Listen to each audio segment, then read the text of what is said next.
शौहर ने मेरा कवारापन चेक करने के लिए मुझे एक अंधेरे कमरे में 3 दिन के लिए बंद कर दिया और जैसे ही बेड पर लेटी तो मेरी जान निकल गई, क्योंकि आधी रात में मेरा कवारापन चेक करने के लिए शौहर मेरी टांगे उठाकर छोटा सा कमरा, गुप्त अंधेरा, एक चारपाई जिस पर मैं बेबसी से लेटी आंसू बहा रही थी। न जाने ये कैसी अंधेरी नगरी थी, कैसा जुल्म था और क्यों था। जिस गांव से मैं ताल्लुक रखती थी वहां ये एक अजीब सी रस्म थी।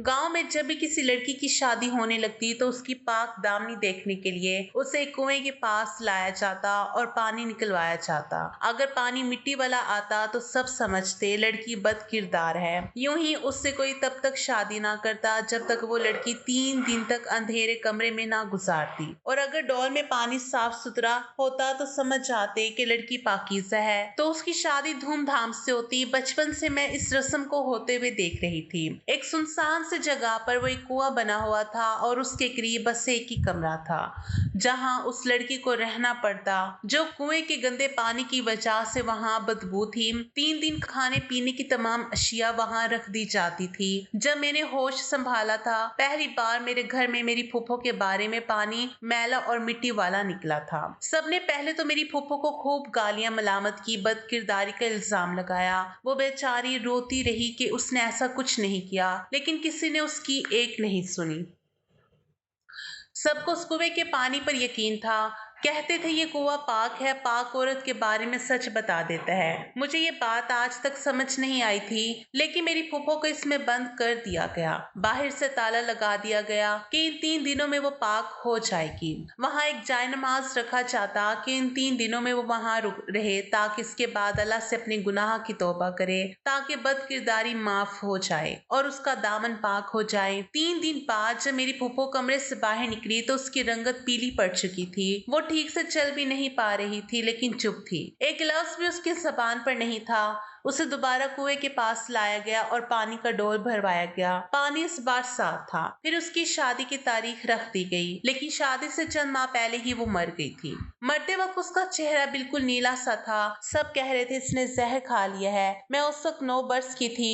मुझे अपनी फूफो से बहुत मोहब्बत थी। उसके मरने पर मैं बहुत रोई थी और आज मेरे साथ भी वही होने जा रहा था। मुझे नहीं पता था पानी मैला क्यों आया था, क्योंकि मैं अच्छी तरह से जानती थी कि मैं कुंवारी हूँ। मैंने ऐसा कुछ भी नहीं किया। पूरा कमरा बंद था, खिड़की तक वहां मौजूद नहीं थी कि दिन की रोशनी का गुजर भी होता। बस एक पंखा चल रहा होता था। रात का अंधेरा शायद छा चुका था। सुनसान सी जगह, कुछ देर जंगल बयाबा का सिलसिला शुरू हो जाता है। कहीं कोई जंगली जानवर ही आकर दरवाजा तोड़कर मुझ पर हमला ही ना कर दे। इस सोच ने मेरे दिल को डुबो के रख दिया था।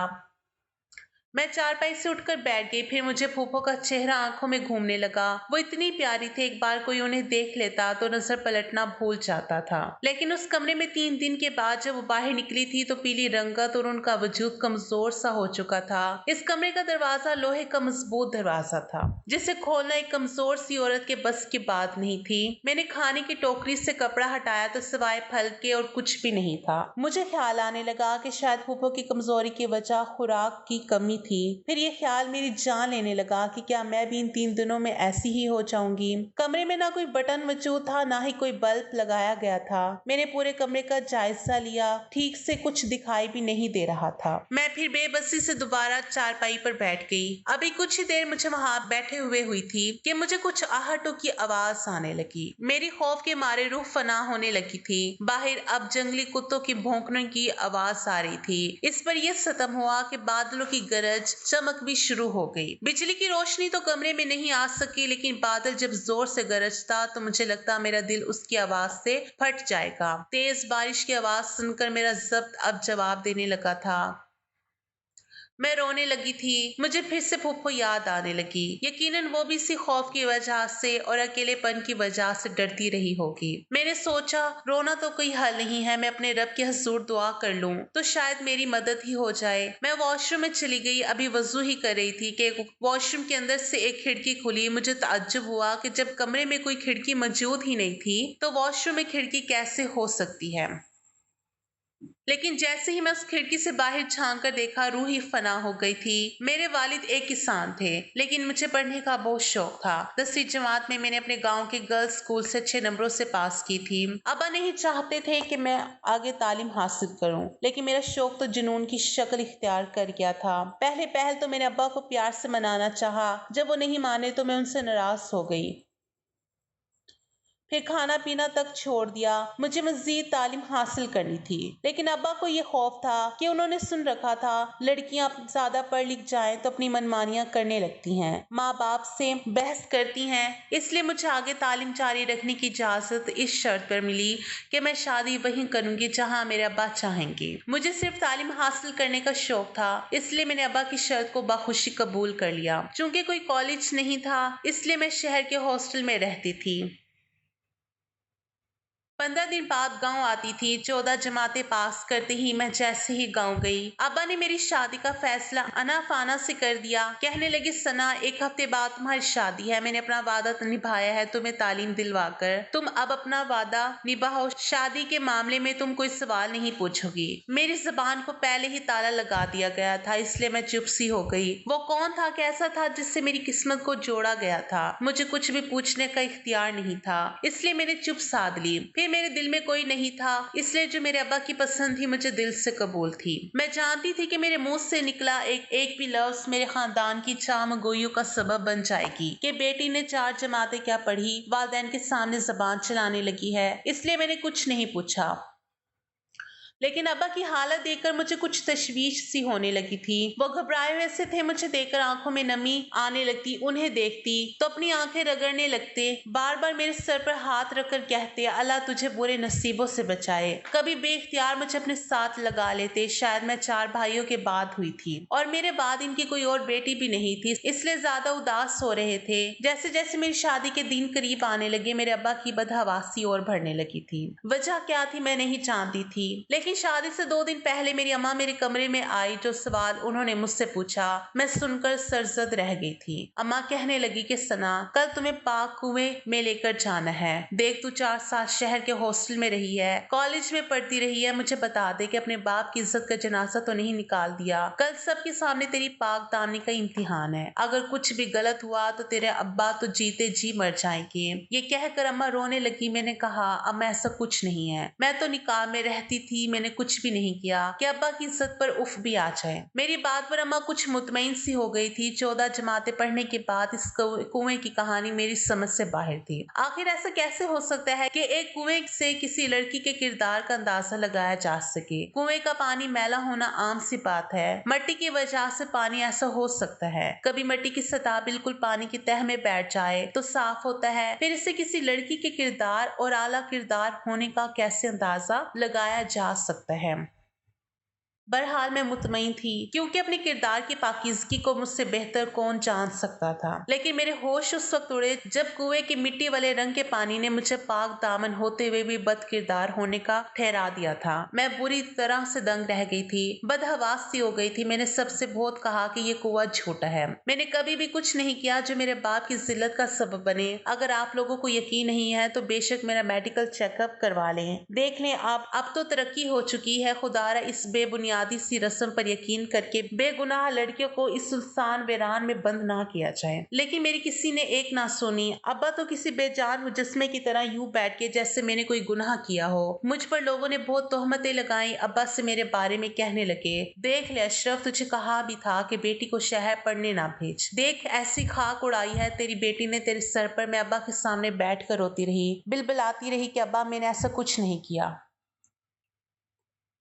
बेशक मेरा मेडिकल चेकअप करवा लिया जाए, लेकिन सब लोगों को इस कुएं की सच्चाई पर यकीन था, जिसके झूठे होने की मैं कसम खा सकती थी। भला अपने किरदार के बारे में मुझसे बेहतर और कौन जान सकता था। मुझे कमरे में बंद कर दिया गया। वॉशरूम की खिड़की पर एक मर्दाना हाथ देखकर मेरी रूह फना हो गई थी। मैं जल्दी से वॉशरूम से बाहर निकल गई और वॉशरूम का दरवाजा बंद करके कुंडी लगाती। फिर सोचने लगी कि ये क्या माजरा था। एक सुनसान बेयाबाद जगह पर एक वाहिद कमरा ही था, आगे पीछे कुछ भी नहीं था। फिर जब कमरे में कोई खिड़की मौजूद ही नहीं थी तो और बज़ाहिर देखने पर वॉशरूम में भी कोई खिड़की नजर नहीं आती थी, फिर ये खिड़की कहाँ से आ गई? और एक मर्दाना हाथ कुछ ही देर बाद जब वॉशरूम के अंदर से दरवाजे पर दस्तक हुई तो मेरा कलेजा फट जाने को था। मैं इस कदर खौफजदा थी कि जैसे खौफ के मारे ही मर जाऊंगी। वॉशरूम का दरवाजा भी लोहे का था, बहुत जोर से धड़धड़ाया गया, लेकिन मैं खौफ के मारे कोने में छुप कर बैठी रही। दरवाजा नहीं खोला, किसी की आवाज सुनाई नहीं दी गई थी, बस दरवाजा ही खटखटाता रहा। फिर कुछ देर बाद खामोशी हो गई। न जाने रोते रोते कब मेरी आंख लग गई। सुबह उठकर भी जब मुझे रात का ख्याल आता तो मुझे डर लगने लगा। पूरा दिन मैं खौफ की हालत में गुजारा था। भूख की वजह से जब मैं बेहाल होने लगी तो मेरे कमरे में मौजूदा फल खाने शुरू कर दिए। रात को फिर से दरवाजा बजने लगा, लेकिन मैंने दरवाजा नहीं खोला। इससे अगली सुबह मैं ये सोच चुकी थी कि वॉशरूम में जाकर अच्छे से जायजा लूंगी। मैंने दिन में वॉशरूम का जायजा लिया जहां से खिड़की खुली थी। वो दिन में दिखने में दीवार जैसी ही थी। मैंने जब उस पर हाथ फेरा तो वो सिर्फ दिखने में दीवार जैसी थी, लेकिन वो जगह लकड़ी की बनी हुई थी। मैंने उसे बाहर की जानिब धकेलना शुरू किया। कुछ जोर लगाने पर वो खिड़की खुल गई थी। मैंने अंदर झांक कर देखा तो एक पतली सी बंद गली थी जिसकी छत बंद थी और गली में भी अंधेरा सा था। मुझे खौफ तो बहुत महसूस हो रहा था, लेकिन मैं उस खिड़की के जरिए उस गली में उतर गई। मुझे उम्मीद सी हुई कि शायद मैं यहाँ से निकल सकूं। वो गली इतनी तंग थी कि सिर्फ दो अफराद मुश्किल गुजर सकते थे। मैं डरते डरते आगे बढ़ने लगी। जैसे जैसे मैं आगे बढ़ रही थी उस गली में रोशनी सी होने लगी थी। गली की छत पर गोल सुराख मौजूद था जिससे सूरज की रोशनी अंदर दाखिल हो रही थी। मैं चलती चली जा रही थी। सामने एक दीवार थी जिससे रास्ता बंद हो चुका था। चल चलकर मैं थक चुकी थी। रास्ता काफी लंबा था। सामने दीवार देखकर मेरा जी चाहा फूट फूट कर रो दूं। मेरी सारी मेहनत रायगा गई थी, लेकिन जैसे ही मेरी नजर ऊपर की जाने पड़ी मेरा दिल खुशी से झूम उठा था। ऊपर एक लोहे का ढक्कन था जैसे अमूमन सड़कों पर गटर का बना होता है।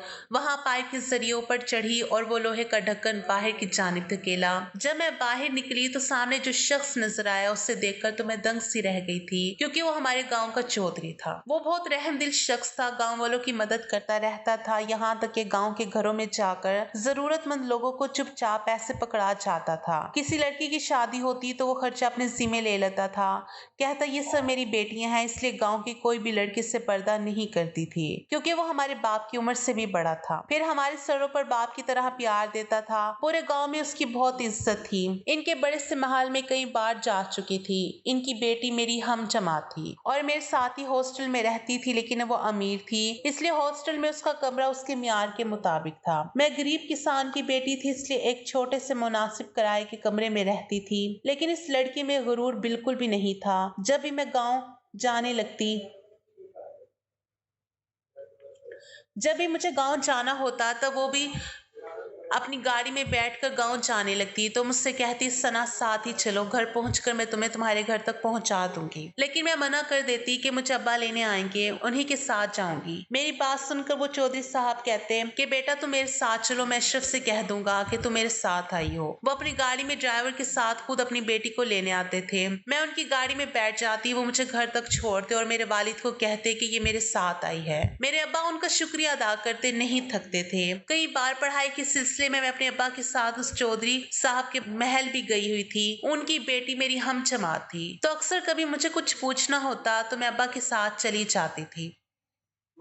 आज वो लोहे का ढक्कन उठाकर उनके महल का पिछला हिस्सा देखकर मेरा दिल खुशी से बाग बाग हुआ था। मैं अपने मसीहा के पास पहुंच गई थी। यकीनन वो मेरी मदद जरूर करेंगे। जिस कदर वो नरम खुशगफ्तार थे, मेरी बात को समझने की कोशिश करेंगे। इससे पहले कि मैं भागकर अगले हिस्से में जाती, एकदम मेरे पैर वहीं जम गए थे। मेरे दिमाग ने मुझे बर वक्त रोका था कि अगर यही मेरा मसीहा है तो इस कमरे का रास्ता इनके घर तक ऐसे पहुंच आ रहा है। जिस कमरे को एक सुनसान की जगह बनाया गया है, वहां पिछले हिस्से में बाग सा बना हुआ था। ऊंचे ऊंचे दरख्त लगे हुए थे। मैं वहां मौजूदा दरख्तों की आड़ में छुप गई। मेरी छठी हिस्स ने मुझे खतरे की घंटी सुनाई थी। रात तक मैं वहीं बैठी रही। रात को जब अंधेरा हो गया तो वही चौधरी वहां अपने दो मुलाजमीन के साथ उसी लोहे के ढक्कन के पास खड़ा था।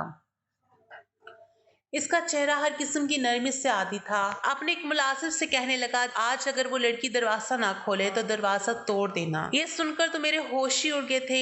इंसानी रूप में वो किसी दरिंदे से कम नहीं था। अब मेरा दिल घबरा रहा था कि मुझे कमरे में ना पाकर वो समझ जाएगा कि मैं उसके घर पर हूँ। अगर उसने मुझे ढूंढ लिया तो मुझे जिंदा नहीं छोड़ेगा। मुझे घर से निकलना था, मगर कैसे? वो चौधरी ये कहकर जा चुका था। मैं दरख्त पर चढ़कर दूसरी जानिब बिना कुछ सोचे समझे कूद गई। दूसरी जानिब नरम गीली मिट्टी का ढेर था, इसलिए मुझे चोट नहीं आई थी। मैं अंधाधुंध भाग रही थी। मैं नहीं जानती थी कि मेरा इंजाम क्या होगा, लेकिन मुझे बस अपनी इज्जत बचानी थी। गांव वालों के सामने इस पाक कुएं की असलियत खोली थी, जिससे लोगों के अकायद गलत जानी पुख्ता हो रहे थे। मेरा फूफो के साथ क्या कुछ बीत चुका था, अब ये राज मुझ पर खुल गया था। वो क्यों मर गई थी? यकीनन जहर खाकर अपनी जान इसलिए दे दी होगी। मैं भी अपनी फूफो जैसी थी। मैं बेहद खूबसूरत थी, लेकिन मेरे दिल में इस चौधरी का बहुत एहतराम था। बाप जैसे एहतराम करती थी, इसलिए इसके गलत इरादों की भनक भी मुझ तक ना पड़ सकी। ये सारा खेल उसी चौधरी का रचाया हुआ था। वो एक पानी के कुएं से भोले भाले गांव वालों को बेवकूफ बना रहा था।